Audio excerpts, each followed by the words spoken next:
Welcome to Braves Talk, brought to you by the Alumni Relations Office at Bradley University. I'm Leah Mitchell, Associate Director of Alumni Relations. Tonight, we're thrilled to present the Turner School of Entrepreneurship and Innovation's Distinguished Entrepreneur Speaker Series.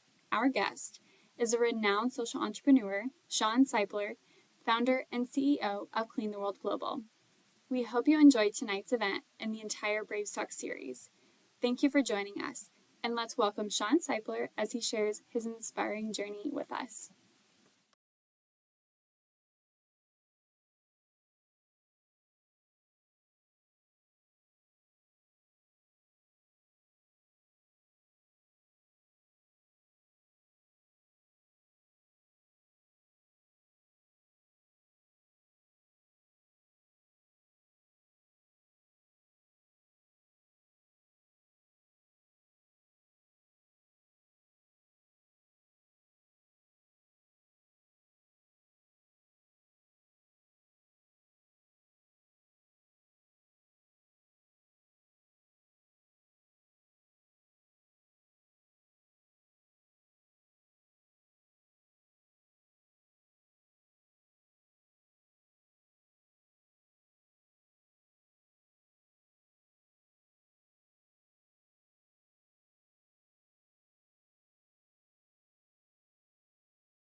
Out there paying attention, doing something.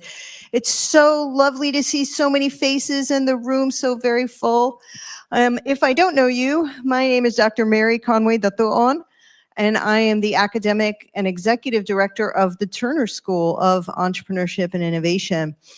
And I want to welcome you here in the room, but also, as you know, right, the school is all about innovation and trying things and experimenting, and we are doing that very thing today. Because for the first time, we are live streaming with a Bradley alumni event. So not only do we have all of you here in the room, but we're also talking to many of our alumni from across the world. And I want to call out a special thank you because some of our advisory council board members are also online for us today. So I'm very happy to have you online as well. Of course, like a good entrepreneur and a good marketer, I have to take just a quick moment to do a commercial.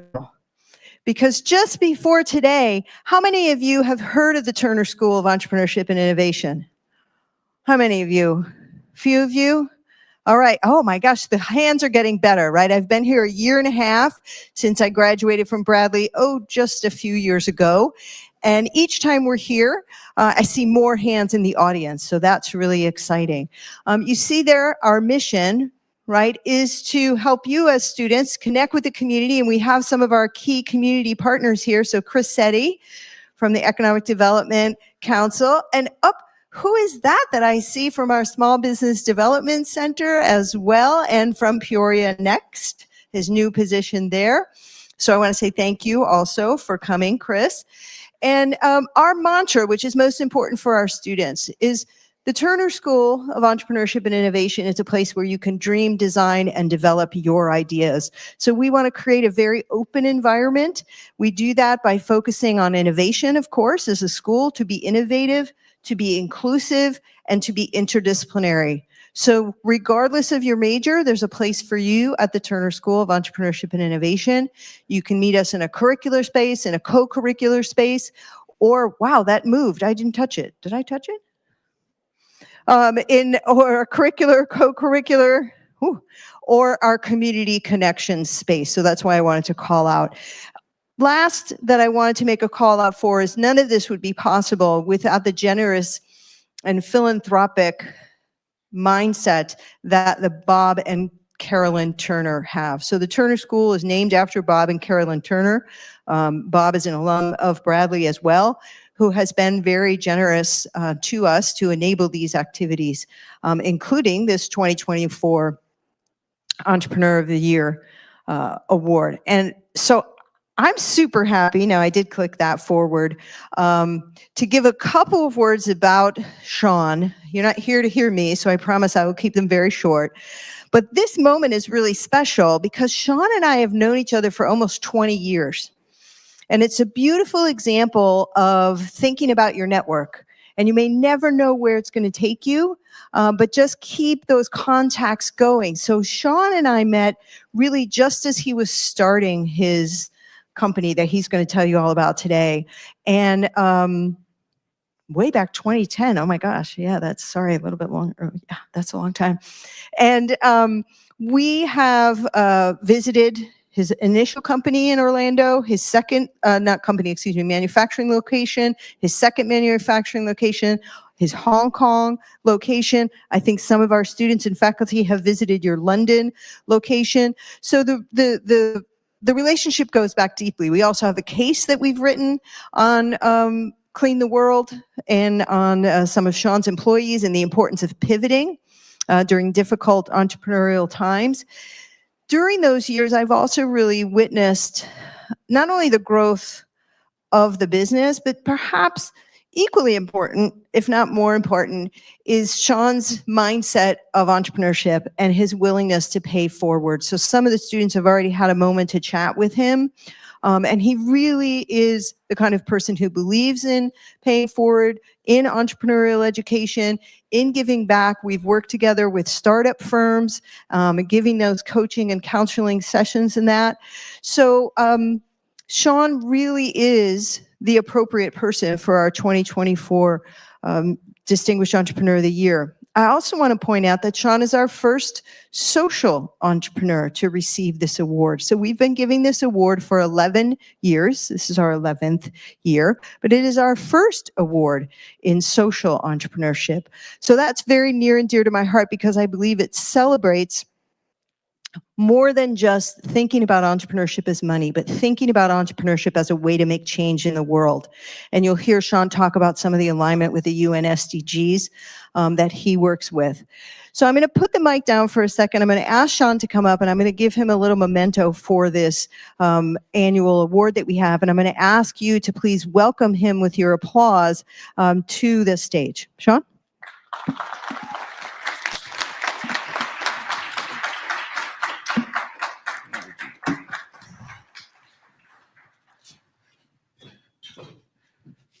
Thank you. Shine very bright on your breath. Yes. 2010 we met. We were both 12 years old. Thank you. Yeah, we'll take it at the table. Very appreciative. Thank you so much. I do appreciate you. Thank you. Hit your reel. The reel, and then we'll go, yeah? And then turn it over to Shawn. All right, very good. Shawn Seipler is a visionary leader, mentor, teacher, social entrepreneur, and impact investor. He has dedicated his life to building companies, products, and services that create meaningful social and environmental impact. Shawn's accomplishments have always been driven by a commitment to preserving our planet and improving lives, with a clear purpose to make the world a better place. Ladies and gentlemen, Shawn Seipler.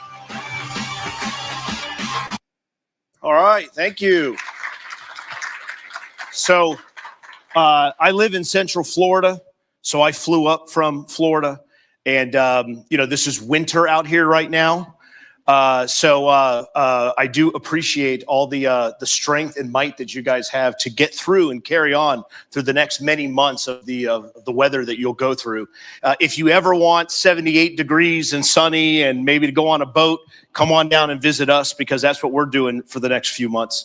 But in all seriousness, I did live in North Chicago for a few years and went to school in South Wisconsin. So very familiar. And I am grateful and honored to be here. It's my favorite times to be in front of students, young people. I've had the privilege of lecturing at colleges across the globe. I've lectured at Harvard. I've lectured in colleges in China and Europe and across the US, all on social entrepreneurship. I hope that I can be just a bit of inspiration for you tonight, because if there's anything that you get from me, the most important thing that you've got to get from me tonight is that the world's a tough place. There are a lot of things that need to get fixed. And government is not going to fix those things for us, okay? Raise your hand if you think that, okay? Government's not going to fix. More hands should have gone up. I'm telling you, government's not going to fix our problems, okay? And nonprofits and NGOs, they don't have necessarily the capital that's necessary to solve those problems. Okay, what is needed is a private sector. What is needed is capitalism. And what mostly is needed is young, smart minds, you who want to be entrepreneurs, social entrepreneurs that try to make the world a better place, to solve the world's ills, and to drive into sustainability and social impact in all of those things. That's what's going to change the world. It can be done. We can improve it, and it will be up to you. And so I'm here mostly because of you, and because I want to just, if there's any inspiration I can give you, if there's any moments I can spend with you, if you can glean anything out of today, then it's going to be, my job will be done. So I'm going to tell you a little bit about Clean the World and how we started. So 16 years ago, I was a frequent traveler, and I stayed in a hotel room 4 nights a week. I was running a global sales team for a technology company. That technology company was bought by Google for $175 million a few years after I started Clean the World. And it's actually the basis of Google Shopping. So I sold that technology to major Fortune 100 consumer electronic computing manufacturers, retailers across the United States.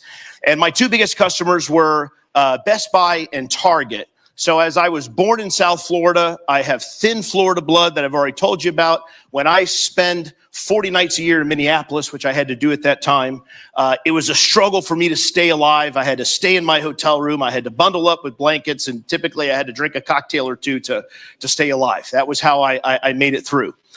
And one of those nights, I've always been sort of an entrepreneur. I wanted to do something on my own. I didn't know what that was. I've spoken to some students here today, and I've gotten that from some of you. What do? I don't know what to do. I want to do something. Well, I was just open to doing something, and I was thinking about sustainability and green energy, and just thinking about, as an entrepreneur, something that I would do in that realm. And so I was looking for things of waste. And so at this hotel room in Minneapolis one night, after having a couple cocktails, I called the front desk and I asked, what happened to the little bar of soap and little bottle of shampoo when I was done using it? And they chuckled. They told me to have another cocktail. And I said, okay, send another cocktail up. But what happens to the soap and shampoo when I'm done using it? And they said, we throw it all away. And so I kind of went to my laptop and I started Googling, and I figured out that at that time there were 4.6 million hotel rooms in the United States. There was about a 60% occupancy. There was a 1.5 day stay on it by typical guest. And so I kind of did all that math, and I figured out that if all hotels were throwing their soap away, we were throwing away 1 million bars of soap every day out of hotels across the US, and several million bars of soap every day out of hotels across the globe. And so I thought that was an interesting thing of waste that I wanted to go figure out what to do with. So over the next days and weeks, I kind of researched, could I recycle soap? And I found very simple ways to do it, where I could melt it down and reform it into a new bar called rebatching. So I started thinking about, what would I do with recycled soap? And I kind of did some, little case studies amongst my friends. I said, hey, would you buy recycled soap, like at Whole Foods? And they said, no. And I said, well, maybe, could I put it into another product? What could I do?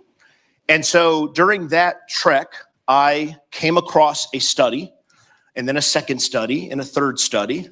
And I can remember so clearly sitting on my bed in East Orlando, and I've got I got a wife, 4 children. I've got 2 homes. I've got the biggest 750 on the block. I'm at a company that Google's about to buy in just a couple of years, tens of thousands of stock options. And I'm sitting there and I have all these studies in front of me, and they very clearly tell me this, that back then in 2009, there were 9,000 children under the age of 5 that were dying every single day to pneumonia and diarrheal disease. And number 1 and number 2 killers of children worldwide. And all these studies showed that if I just gave them soap and taught them how and when to wash their hands, that we could cut those deaths in half. And so at that very moment, I had what was described to me by a professor at Florida State, a moment of obligation. And I remember just so clearly thinking, there's 1 million bars of soap being thrown away every day. There's 9,000 children dying every day. And I just got to figure out how to get that soap into the hands of those 9,000 children. And so that was the moment that I said, I'm doing something about this. And so I didn't really know what I was going to do, but I said, I'm going to go do something. So this is in 2009, by the way, when the economy and the global financial was absolutely, just tanking. And so I'm half German, half Puerto Rican. So I called my German family members. I said, I got this great idea. I'm going to collect used soap from hotels. I'm going to recycle it. I'm going to send it to people around the world. And my German family members have a little more resources in the family. They said, don't quit your day job, Shawn. That's about the silliest thing we've ever heard. So I switched up my pitch a little bit. I called my Puerto Rican family members and I said, mira, listen to mi familia, okay?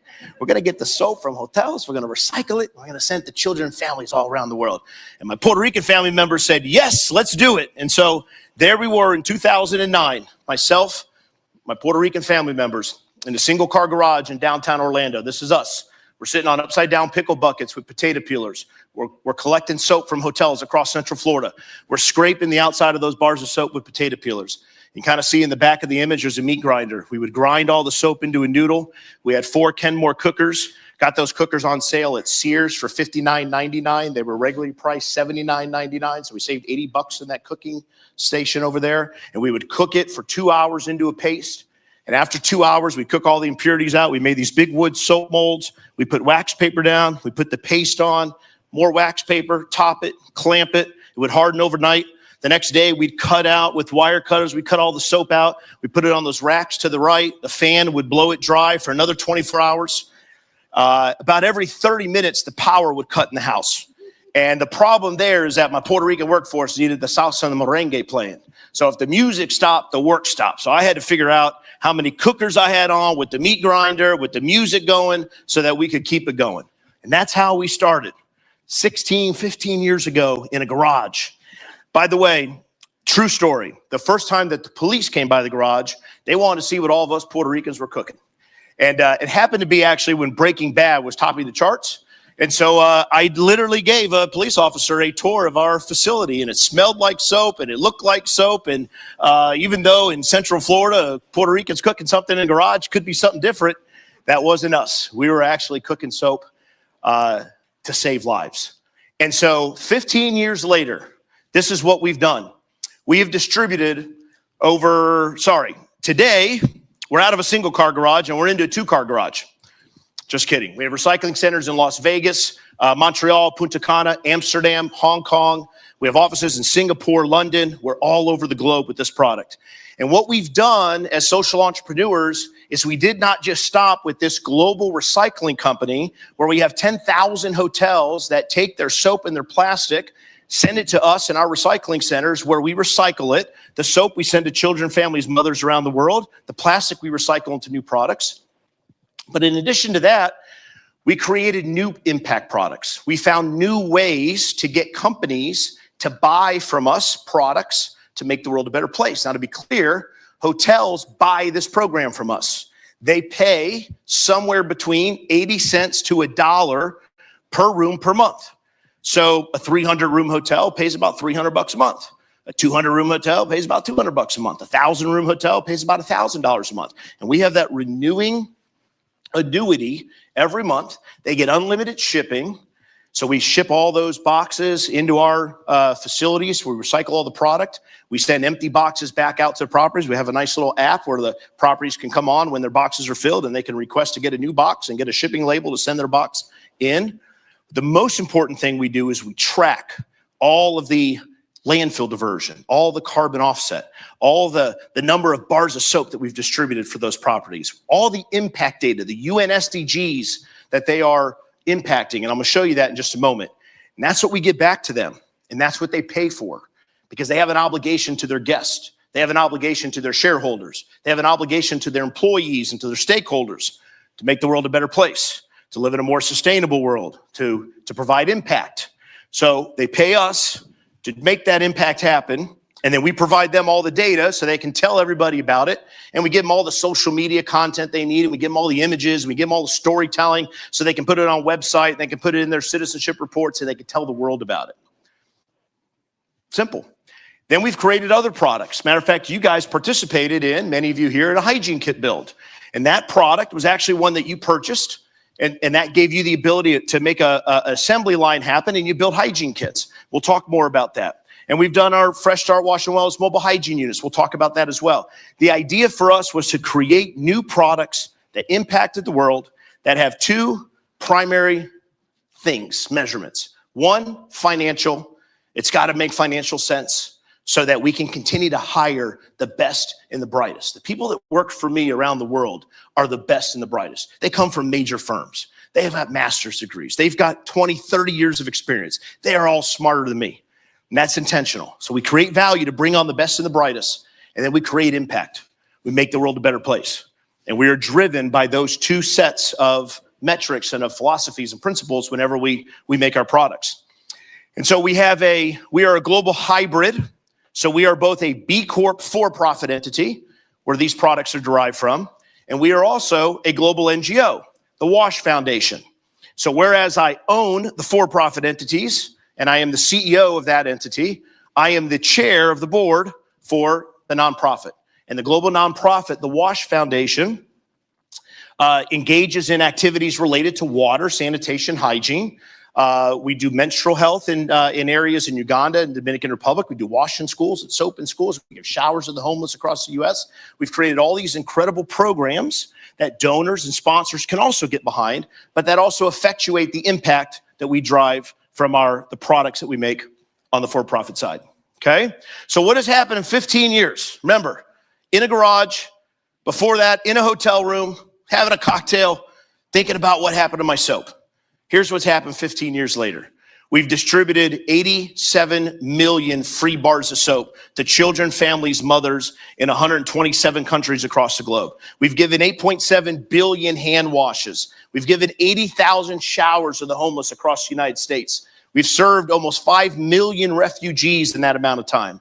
We've given almost 6 million hygiene kits to those in need. From a sustainability perspective, we've diverted over 18 million pounds of soap that we've collected, 25 million pounds when you add the soap and plastic together, 28 million pounds. We've saved thousands, hundreds of thousands of gallons of water. We've had carbon offset. We've had landfill diversion, all of that impact. And not only have we done that and been able to describe that to you globally, but we take all that data and we cut that up for every single one of our clients. So the Peoria Marriott that I'm staying at today, that is one of our hotel partners. Every day they can log into their app and see exactly how much landfill diversion, exactly how many refugees they've served, exactly how many hand washes they've handed out. They can get that data. They can share it with their guests. They can put it on social tonight. They can share with the world all the good work that they've done. So it's not just the product and the work that we've done, but it's how we're able to serve that up to every single one of our clients so that they're able to talk about it. And corporate Marriott does that, and corporate Hilton does that. And on the hygiene kit side, for example, Amazon's one of our largest clients. They're building hygiene kits and distributing them to people all around the world. They're able to talk to their employees and their guests about the incredible work that they're doing. So we've become a solution for big companies and little companies to make the world a better place. We have also identified the UN SDG, Sustainable Development Goals, that every one of these companies has at some point signed up and said, I'm going to do X, Y, Z with respect to the United Nations Sustainable Development Goals. They all have those goals. And one thing that you'll know is that many of those companies, most of them, do not have any idea how they're going to accomplish a lot of those goals. A lot of those goals they've set 2030 is the date that those things are going to effectuate, or they're going to have accomplished all their goals. And right now, they're in many of the things that they've set, they have no idea how to get there. They're looking for products and services and people to help them get there. There's an entire investment class that has set up investment funds that have allocated a certain amount of money, billions and billions of dollars, in the realm of ESG, environmental social governance. Okay, during this political season that we're out of, there was a lot of bad that was put on that. Okay, that doesn't change the fact that these investment houses have these dollars, billions that they have to invest within these realms, and they can't hand their money out unless they find something that fits that criteria. Okay, there's billions of dollars available for young, early startup social entrepreneurs who have great ideas that they just need the capital in order to make those ideas happen. Okay, so we've been blessed. We've had a ton of media all over the world. You saw a little bit of that. You saw me on Dirty Jobs with Mike Rowe. Anybody watch Dirty Jobs? Anybody watch that show? Pretty cool. First time you ever talked to Mike Rowe is when he actually comes up and meets you. The very first time that I had any interaction with him was when he first walked up in order to start doing our episode. Very cool, very down to earth person. I was also on the Kelly Clarkson show. And I was on with Derek Huff, who I taught a few dance moves to, and Jay Hernandez, who is Magnum PI, who I gave a few acting lessons to. And I'm backstage in LA at the studios there with Kelly Clarkson. And I went there with Nancy Alvarez. So from Central Florida, you know, Nancy Alvarez has been a news anchor for 30 years, and she does a lot of social impact. She's part of NBC, and she was the one that kind of nominated me to go on the Kelly Clarkson show. So I'm backstage with Nancy Alvarez, and she's asking me about mission trips. And we take people to Honduras and Guatemala and Dominican Republic, and we go to places where we do soap distribution. And part of that soap distribution, we usually do a skit. And we have like Super Jabón, Super Soap, Super Agua, Super Water. They're the superheroes. And the Hattermanes come out, the germs come out. So the superheroes have to go kill the germs. And, you know, we do some fun skits, and we have some songs that we make up as well. And that's what we do in order to educate the children, educate the mothers, and just have a great time on these little mission trips. So I'm explaining that to Nancy Alvarez, and she asked me to sing one of the songs for her. And so I sang the song. It's Wash Your Hands to La Bamba in Spanish. You know, not a good singer at all, but I sang it for her. So cool. Well, we get out with Kelly Clarkson now, okay?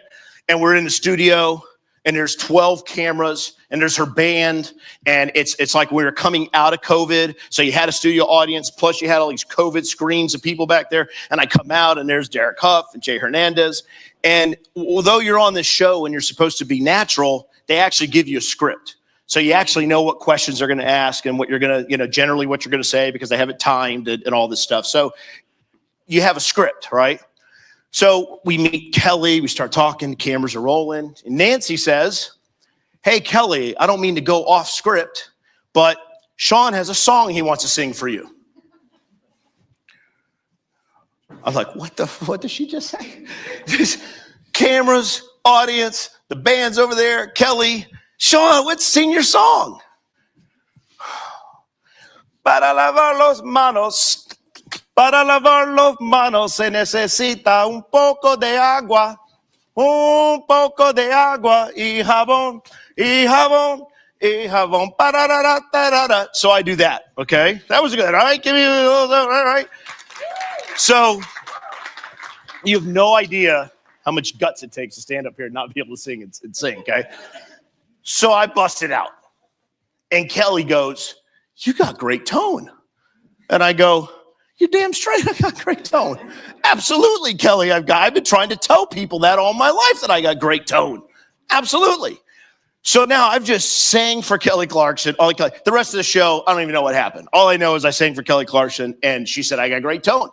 So a few months later, we're having the watch party, and we got this big event going on, and local West 2 News is there all day at our facility, and Nancy Alvarez is there, and Stuart Moore's there, and it's a big deal. They're running it all day on Channel 2. It's a big deal. But all I'm telling people about leading up to this is I sang for Kelly Clarkson. Like, I sang, and she thought I was good. So this could be the break in my career. I love doing social entrepreneurship, don't get me wrong, but if Kelly wants me singing with Kelly Clarkson, I may be singing with Kelly Clarkson. So I'm letting everybody know it's a big deal. We're getting ready. The show comes on, and I'm just waiting for my big moment. I'm just waiting for it. And they cut it out of the show. Nothing. Can you believe it? Anyway, I just wanted you guys to know that. It was awesome. It was fun, though. So I've had a ton of media. It's been a ton of fun. The good news is, right, when you're out there and you're doing something impactful, people want to tell the story about it. So we've been very blessed. Been on CBS Evening News twice, ABC Nightly News. We've been all over the place. So just real quick, I'm going to just give you kind of the educational piece around this, right? Again, we're a global hybrid. CTW Global, that's our for-profit B Corp. That's where we make all of our impact products. Our nonprofit is the Wash Foundation. Now, to have a hybrid organization, there's a lot of legalities that have to govern how those organizations work. And that's called safe harbor. And so if you decide you want to make an organization or an enterprise that has a for-profit, nonprofit, you have to go through certain checks called safe harbor checks. And those checks include contracts that have fair market value rates that are reviewed by independent valuators. You have to have a disinterested majority board members vote on contracts related, because we have a lot of intercompany transactions that occur as well. The main thing to understand is that you can have this hybrid organization where you get access to both investment capital and bank debt capital, but also get donors and sponsors and grants. You just have to set it up and structure it in a particular way. This is just to give you an idea of our finances. This year, we're going to go over $25 million this year. So we started in a garage 15 years ago.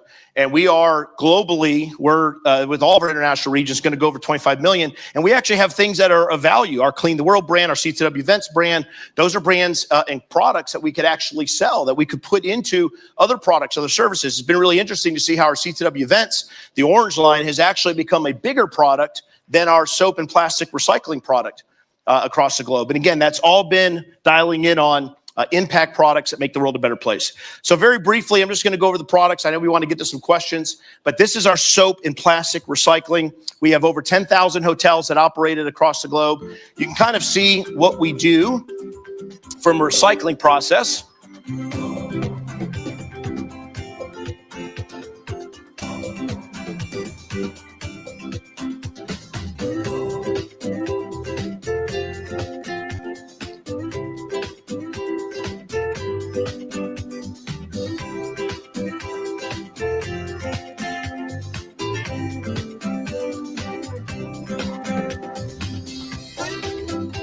So this is what that looks like. And so we have these centers set up again in Orlando, Vegas, Montreal, Punta Cana, Amsterdam, and Hong Kong. And now instead of using the scrapers, the potato peelers, and the meat grinders and the cookers, we actually have machines that are typically found in soap manufacturing plants that we've rearranged and we have set up in order to recycle, sterilize, recycle, and turn into brand new 3.5 ounce bars of soap.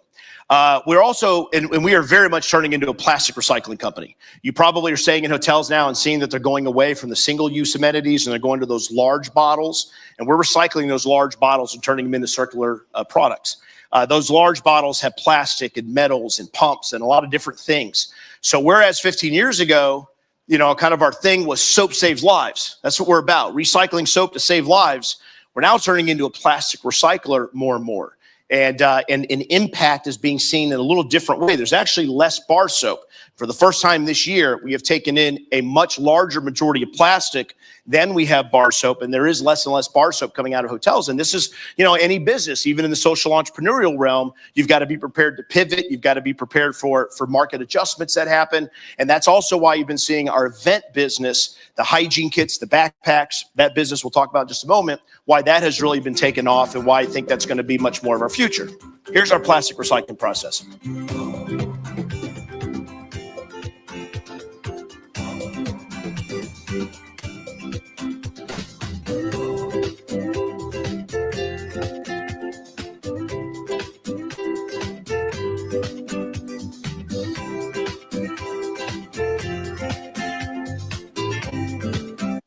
And you can kind of see the work that we do here and some of the concepts that we've had in terms of turning the plastic in.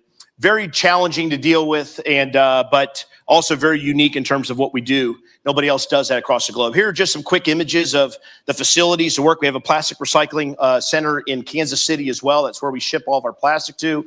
You can kind of see the different facilities that we have across the globe.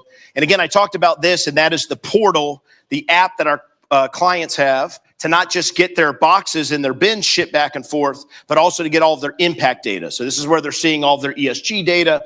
They're getting digital assets there, content. They're getting video there. That's where they're learning about the great work that they're doing, and they're using that to share with their consumers, with their shareholders, with their stakeholders.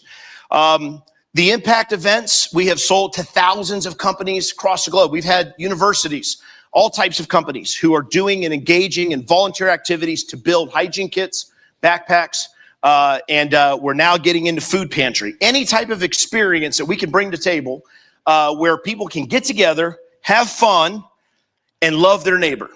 The big keynote that I give across the globe is called Love, Serve, Impact. And it very simply, to summarize, it says, if you look at every theological document, it doesn't matter what it is, the Quran, the Bible, the Jewish Talmud, the Hindu Bible, any of them.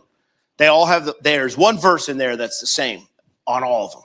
That's how do you deal with your fellow man and woman. And you know what it says? Love your neighbor. And so I give a whole speech on what does love your neighbor mean? What does that look like? Who are the historical figures that loved? We look at Mother Teresa. We look at Gandhi. We look at Dr. Martin Luther King Jr. We look at these people that stood up for others, that gave a refuge to those that needed refuge, that fed the hungry, that taught.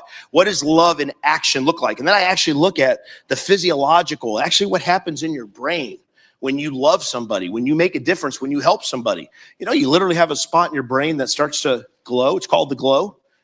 You know what that does for you? You know, you actually get dopamine release inside. It turns you on. And so when you have love in action, you get turned on and you become a better person. Actually, studies show it helps with self-esteem. It helps with confidence. It helps with all manner of what you go through. It helps with mental health. Okay. So when we do these events and we give people opportunities to help others to make a difference, we know that we're helping to turn them on and help them be the best person, the best individual they can. So I think you guys actually did a wonderful event. Who organized that event? Stand up and get a cheer. There we go. You guys built 200 hygiene kits, and they were donated to the Salvation Army and the Peoria Dream Center. Thank you very much. And for anybody, raise your hand if you're involved in that event, if you built hygiene kits. Anybody here? Yes? Thank you. You guys did an incredible job. We very much appreciate that. All right, very quickly, I'm just going to briefly tell you about our nonprofit, the Wash Foundation. Now, one really incredible stat, I think I have it on here. And so we do outcome-based hygiene education. Now, one of the things that we've done is we've gone into places, Kenya, Tanzania, do this in Dominican Republic. And we actually go into schools and we do baseline testing of school attendance and of cases of diarrheal disease. We do that also in local clinics. Okay, then we start providing soap. We start providing education. We also provide a sustainable method so that soap can be manufactured, created, and sold locally. So we're not continuing to bring soap in on a long-term basis. Okay, and then what we do is we measure the results at the 90-day mark, the 180-day mark, the 6-month mark. Okay, this is on average, across the board, on average, 55%, 56% reduction in hygiene-related illnesses. Literally, people are not getting sick. Literally, mothers are not having to bury their children because they got diarrheal disease. And you know what else we see? A 45% increase in school attendance. Kids are being educated because they're not sick and they're not staying home. They're actually able to stay and get an education. These are the results that we see in the data that we've been able to see. Now, the most incredible stat, here's some work that we're doing in the Dominican Republic, our Wash in Schools program. We are teaching hundreds of teachers there. We are thousands of students. And you can see we're actually building, not just doing education, but we're actually building washing stations. Soap and water go together as well. So we're bringing fresh water in. Okay. This is an awesome program. And we're just getting ready to finalize a grant that's going to focus on, in Uganda, menstrual health. And so we're actually creating a training center where we're going to be training 200 women who are going to learn, number one, the importance of menstrual health and what are the negative impacts that happen in the community. So many times when a young girl starts her cycle, she drops out of school. So she doesn't get educated because there's a stigma related to that. She doesn't have the necessary hygiene products that she needs in order to deal with that. And then oftentimes she gets married young. So she didn't get the education, gets married young because that's what her life. So what we're going to do, okay, is we're training these 200 women on the importance of menstrual health. And then we're teaching them how to manufacture their own feminine hygiene pads. And then they will sell that in the community and have their own business and make their own income, teaching young women and young boys the importance of menstrual health and encouraging these young girls to stay in school, not necessarily have to marry early, and be able to have a more fruitful, life that's not predicated on because they started their cycle and they didn't have a pad. It's really cool work. And the women that we have already met and that we have dealt with and interacted, it's just amazing what work we're doing. So we're hoping to get that grant finalized here, and we're going to draw that out. Before I go to mobile hygiene unit, there's a stat. It may not have come up. And it may come up here in a second, but it's the most important stat we've got. Okay. Since the time that we launched in that single car garage, the death rate to children under the age of 5 dying to hygiene related illnesses has come down by more than 60%. 60%. 86 million free bars of soap that we've handed out to children, families, mothers, 127 countries. The work that we did was so impactful that the United Nations added the WASH Foundation to the United Nations Global WASH Cluster. Literally the nonprofit that myself and my cousin Noel and my uncle Oscar and my family members in that garage scraping soap, that nonprofit now sits on the United Nations, driving global strategies of water, sanitation, and hygiene. That should be worth a round of applause. Right? And mostly you should know that myself, my cousin Noel, my uncle Oscar, we're kind of knuckleheads, okay? I'm looking at a room full of smarter, brighter, more well-equipped, if that's even appropriate grammar, okay? That's what if I can do this, you can change the world. You can absolutely make the difference on the earth that is necessary in order for us to live in a better, brighter. And I mean that. And that is just if there's any punchline to this entire thing that you can get and understand, someone standing in front of you that today, at your age, you are more equipped. You are better positioned. You don't have to do it overnight. Didn't take this overnight. It took a lot of mistakes to get there. But you are capable of doing that. You are more capable than the person that's standing here. So I can't wait to see what you do over the next 20, 30, 40 years. It will be amazing. Okay? All right. Now we give showers to the homeless as well. We have these 43-foot trailers. We have these beautifully designed showers inside of them. They are made with love and dignity. They have vanities and mirror, and it's real porcelain. And it's a hot shower, and it's got air conditioning. It's got a sunlight in it. It's got tile floor. It's just a really beautiful shower. And we go to those experiencing homelessness, and we help them get a 20-minute shower. And we have seen time and time again that somebody comes in there. Now, not only do they get a shower, but we put wraparound services around this unit. So if they want to get help with getting an ID straight, if they want to go into temporary housing, if they want to try and get a job, if they want to go into drug rehab, if they need to just sort of connect to take that next step for whatever reasons to get on the continuum from homeless to home, we put those services around them. And the power of a shower that we've seen has been amazing. How many times do you get done with your day and you just had a long, hard day and you just love to get in the shower and just let it all go, right? Or how many times you wake up in the morning and you got a big day ahead, got a big test, got a big interview, got something big, and you get that shower and you just get pumped up and get fired up.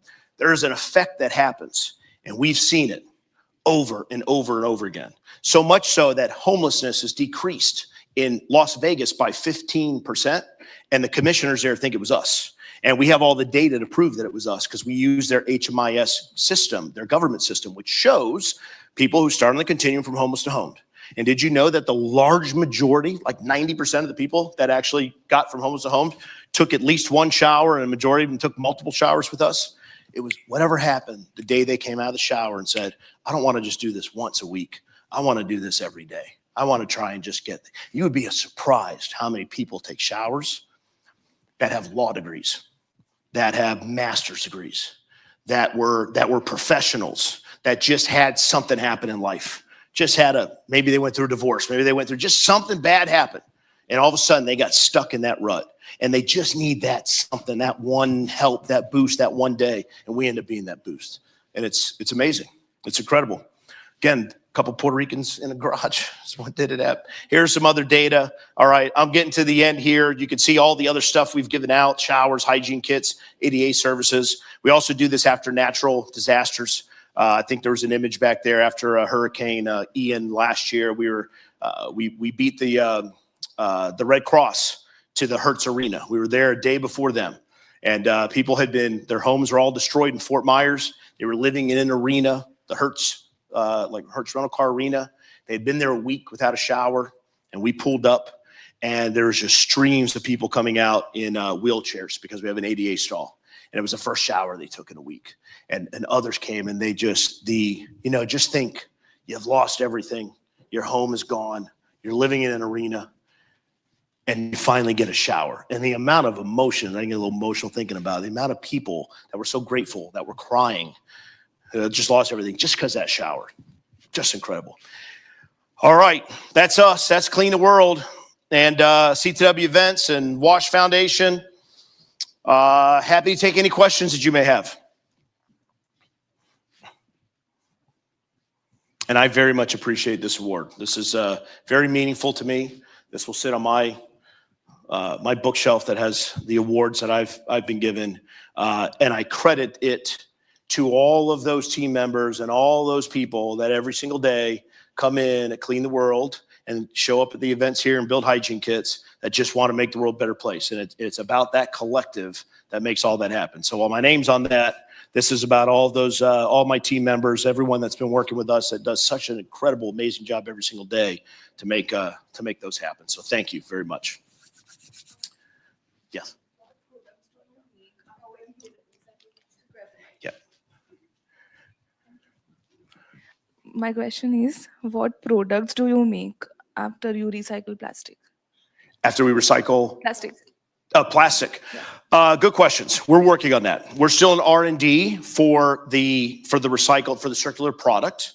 What we're trying to do right now is get the plastic into as high quality of a plastic as possible in order to make as high quality a product as possible.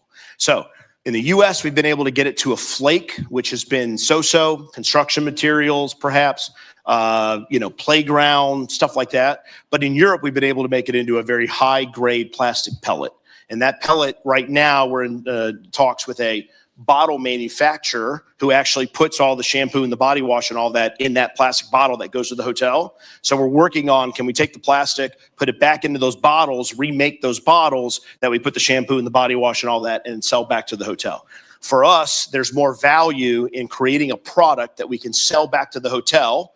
So this is the way I think about it. You think about a social entrepreneur. It's not just what product can I make, it's what product can I make that has the most amount of value to it. So if I can make a product out of plastic from hotels and sell that product back to hotels, and they can tell all their hotel guests about it, will they pay a premium for that? Is that more valuable to them? And the answer is yes, because they're going to get more marketing and more PR out of it. And so one of the things that we always think about, and when I was with a group of students before, is, as a social entrepreneur, you think about impact. And you come in every day thinking about impact. You equally have to think about the money side of it. The money matters. It matters to drive revenue. It matters to drive smart revenue. It matters to have good return on investment. It matters to your social investors. It matters to your banks. And if you do that, there's more, and you think that way, along with the impact, the more money you make, the more impact you drive. The more impact you drive, the more money you can make. The better people you can hire, and it goes like a snowball. Yes, Silas. This is a future president of Bradley University, by the way. Funny. What location has made the most success in your Clean the World operation? Well, that is a very great question, as a matter of fact. So number one, Orlando manufactures the most amount of soap, okay? And if you want to watch anything after this, watch Dirty Jobs on Clean the World, okay? And you're going to learn that I'm a B actor in that one, okay? I'm a supporting actor in that one. The real star of the show is Carlos Anderson, who is the soap whisperer. He works in our facility. And what happens when you mix a bunch of different soap up is some of it is dry, some of it has more moisture, some of it's made with this ingredient, some of it is that ingredient. And so what the soap whisperer has to do is when the soap is coming through the machines, he has to feel it. And sometimes he'll just close his eyes and he'll feel it. And he'll go, does it need more moisture? Does it need to be cooler? Do I need it hotter? What do I need to do? So he whispers with the soap. His interaction, Carlos Anderson, who's been with our organization for 14 years, who came in a jobs program, I think making $8 an hour, who has successfully today bought a home. He's a single father of 4, raised his entire kids on his own. Him and Mike Rowe and their relationship on that show was phenomenal. So I'm just telling you, that's Carlos, who may be watching today, the soap whisperer, the GOAT. That's probably been the most successful. The others have learned from him, but you really should go watch him and Mike Rowe because the banter that they have and them going back and forth with each other is truly, truly priceless. I was in at the beginning and I was in at the end, but it was Carlos's show with Mike Rowe. It was pretty cool. Great question. Yes. Next question. Yeah. Yes. So I wanted to ask on how do you identify where the soap needs to go? That's a great question. So when we launched the organization, we did some local distribution. Our first international distribution was to Haiti, July of 2009. Actually, we went to Cape Haitian, Haiti. It was really an inspirational, it was really a meaningful, purposeful moment for me. We drove 2,000 bars of soap that we made in a garage in a DC-3, 1940s built twin propeller airplane over the Bermuda Triangle with a couple of wise guy pilots who were making me think that we were going down in the Bermuda Triangle. We landed in Haiti. Haiti is a country that is a stone's throw away from Central Florida. It is a quicker flight for me to fly from Orlando to Haiti than it is for me to fly to DC. 70% unemployment rate. It just was this immense sight, sound, smell, visual. My heart broke for the children who grow up in the brush, who go to school in the brush, who just want to have happy children lives, have the same faces, the same smiles, the same beautiful eyes as our children do. Your heart breaks going, they're going to grow up in a place where on average they make $2 a day. And if they want to buy a bar of soap, it costs 50 cents. Same 50 cents it costs here, it costs there. And the moms are making decisions on feeding their kids or buying soap. And so that's why they don't. And so remember we went to this church and we came in from the back of church. I didn't know how big it was. We came out, we had the 2,000 bars of soap. There were 10,000 people in the church. And the pastor had mothers coming up one by one. And one mother would come up and say, I buried one child. And the next one come up and say, I buried 2 children. The next one said, I buried one. All the same thing. They ate, their stomach started hurting, they started getting knots, they started having diarrhea, they died. And you're just insanely going, it's just soap. That's all they need. That was the first trip that just clearly got it from here to here for me. Just like this is the injustice. This isn't right, So by the way, shortly after that, we did our first CBS Evening News piece. They went to Haiti and they documented us in Haiti. And in that very first year, I went nearly broke. The Orlando Sentinel wrote an article called Clean the World's Rocky Path to Success. And it's about how at the time I was running a tech company, I was an executive tech company, I had a lot of money, had a lot of resources. I went through it all. Lost a home, my wife's car got repoed, lights got cut in the house, went through all these financial struggles, okay? And that happened basically all the way up until the Haiti earthquake, which was January 12, 2010. And right after that Haiti earthquake happened, I went down to Haiti with a bunch of soap, and CBS Evening News called again. And they said, we want to do a piece on you. Where are you? I said, I'm in Haiti. So Dr. Lepouk comes, and I'm handing soap out in a tent city, 60,000 Haitians. And I got a line of Haitians behind me. I think you saw a piece of it in that little sizzle reel. And I'm handing out soap, and he calls me the Pied Piper of soap. I go, yeah, I guess I'm the Pied Piper of soap. And after that, the hotel started ringing, the phone started ringing off the hook, and Clean the World went from basically on the verge and on the edge of failure to absolutely taking off. And it was a moment where a tragic thing that happened was actually that ended up being one of the moments that shot us out. Since that moment, we worked with a lot of NGO partners like World Vision, Children International, Samaritan's Purse. We give to them, and then they go into their programs and their distributions, and they're doing hygiene education in the majority of those countries. Probably about 7-8 years ago, we started doing our own on-the-ground programming.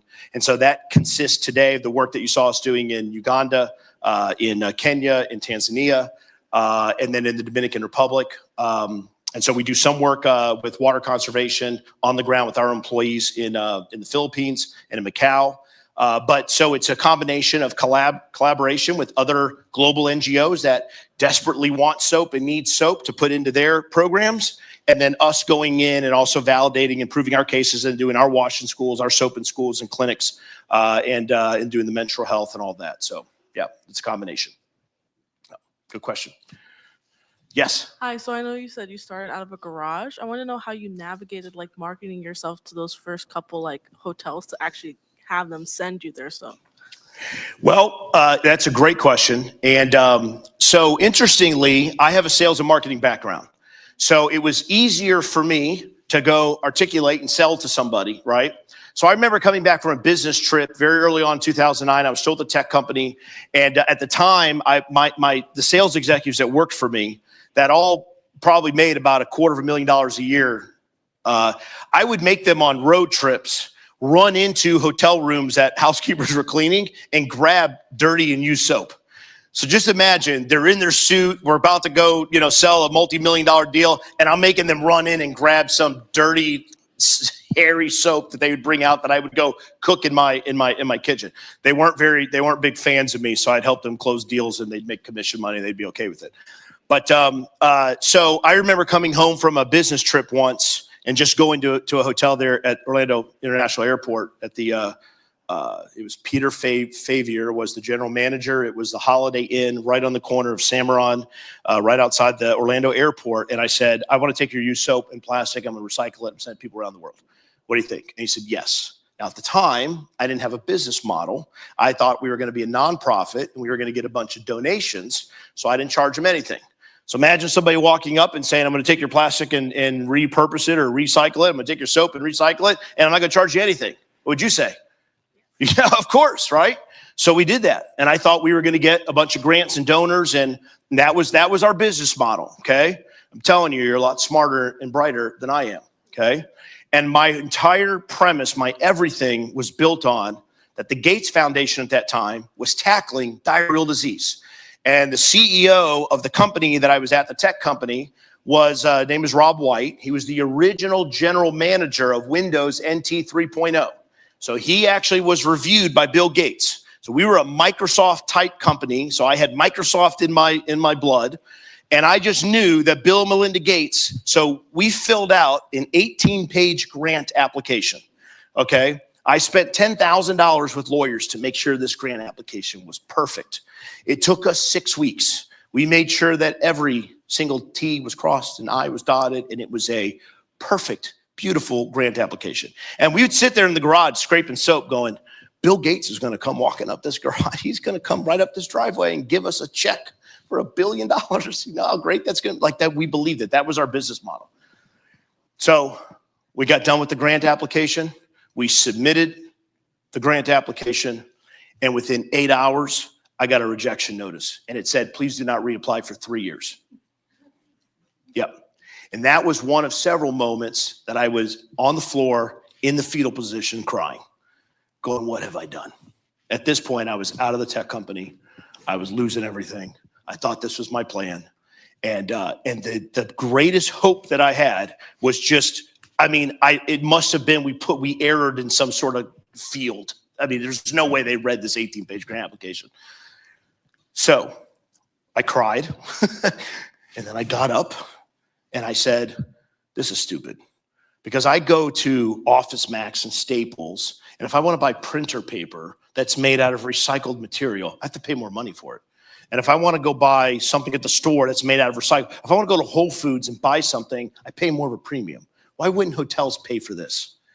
And so that was the time that I said, I'm putting value in this and I'm selling this to hotels. And dang it, we're going to figure out how to get them to buy it. So I put this whole package together, this whole program together. And I went back to that hotel. I went back to the IG. I had a bunch of hotels now that were all running it for free. And I went back to that hotel and I said, hey, we've been recycling your soap and sending it to people around the world. Here's some images from Haiti. Now I need to charge you for it. You're going to start paying for it. What do you think they said? They said no. I was okay.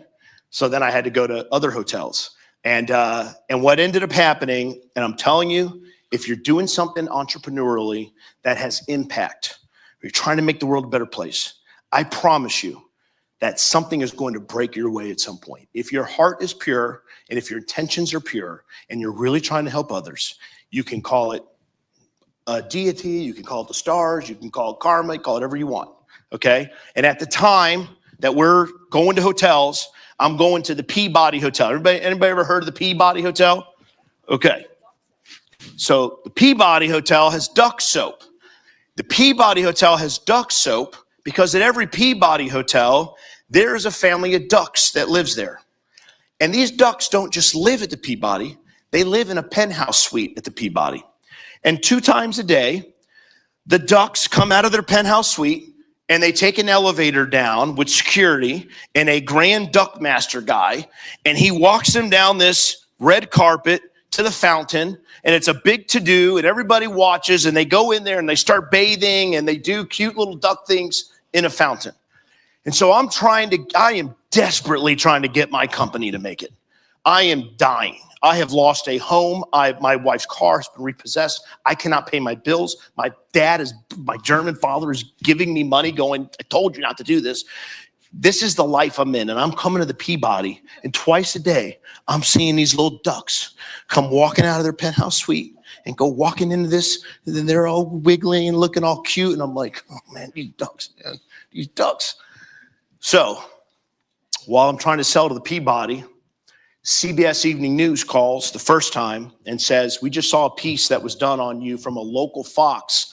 We want to, this is Katie Couric doing CBS Evening News. We want to do a piece on you in Haiti. They said, can we come down to your facility? I'm in a garage still. I said, yeah, come down to my facility. No worries. We'll get the facility all wrapped up for you. It'll be good. You'll have a great visit down here. No problem. You'll love it. The manufacturing line will be good to go. And they said, well, here's the deal. We need to be in a hotel. What can we do a hotel? And start there and watch the soap go from the hotel. And I said, absolutely. And I called up the Peabody and I said, here's the deal. I'll put you on CBS Evening News. You'll be the hotel on CBS Evening News, but you got to buy this program and you got to scream from the mountaintops that this is the best program you've ever bought within the realm of sustainability and impact. And they said, yes. And they paid 40 cents per room per month. And I remember I still have a copy of it, the $357 check. And I got the check, in the top left corner were the ducks. And I just started crying again. And then I felt bad for the ducks because at some point when I was seeing the ducks, I was like, I'm going to need to eat one of these ducks because I can't eat right now. I'm just playing. I would never eat the Peabody ducks on the live stream, okay? And that was the first check I got. And once I got that first check, I knew that we could get a ball. And today, 10,000 hotels, and I got a brand standard, I got 2 big brand standards implementing. We just got a contract signed with MGM. So we now have every property in the Vegas Strip. We have Caesars, Wynn Encore, Venetian Palazzo, and now we have all the MGM properties, which means that what happens in Vegas doesn't necessarily stay in Vegas anymore because your soap gets recycled and sent to people around the world. Okay. That was a marketing thing they had once. Anyway. All right. Any other questions? Okay, good. So here. Yes. So you're using different used soaps, right? Correct. That's right. So different soaps have different chemicals in it. Yes. So ultimately you manufacture one soap using different chemicals. How it is not impacting the skin? Well, that's a good question. So you're right that it has different, and what was interesting is there were certain ingredients that we could not use to go into certain countries. And so we learned when we were sending soap, for instance, into Africa, that there were certain ingredients that were good, certain ingredients that were not good. There are certain scents that were good and that were not good. So we have, throughout time, we've had to target sort of where we get soap and what ingredients it may have. Also in Europe, whenever we take soap around, we have to actually list the ingredients. So we've had to go back to the manufacturers to get their ingredients. There are some more segregation of soap that we have to do, especially in Europe and in Asia, to keep like soap together. There's less of that going on in the United States. Most of that soap's going into Latin America. We haven't had those issues, so we amalgamate, we mix it all together, mostly in the US, but we do a little more sorting in Europe and in Asia because we've got to be conscious of the ingredients and making sure that we've got glycerin soaps together and those that have aloes or cocoa or whatever it is, we've got to keep them together. So we've learned some of that, and some of that was, we learned by putting a bunch of soap in, sending it to a country, and then having them in customs stop, say it's not coming in. Why? Because you don't have ingredients, because certain ingredients are not going to be allowed in this country. And those were some of the ways that we learned some of those things. And we said, got it. So now we got to go back and we've got to backtrack and figure this out. So a lot of trial and error to figure some of that stuff out. It's a good question. Good technical question. All right. Excellent. I think you can see what I mean by the energy, the dedication, that desire to give forward. So please join me in saying thank you to Shawn for spending his time with us. Thank you. Thank you. And in addition to that, I always like to say the big thank you of really who puts all this together. And so I want to ask you one more time to please put your hands together, because Dr. Marcos Hashimoto is really the whole drive behind this, and he makes all this happen. So please, thank you, Dr. Hashimoto. And our students. So I think Shawn has a few more minutes if you have a question. But again, I want to say thank you. It's beautiful to see the room filled. I thank again the professors who encourage their students to come. And wash your hands, bro. That's right. Thank you.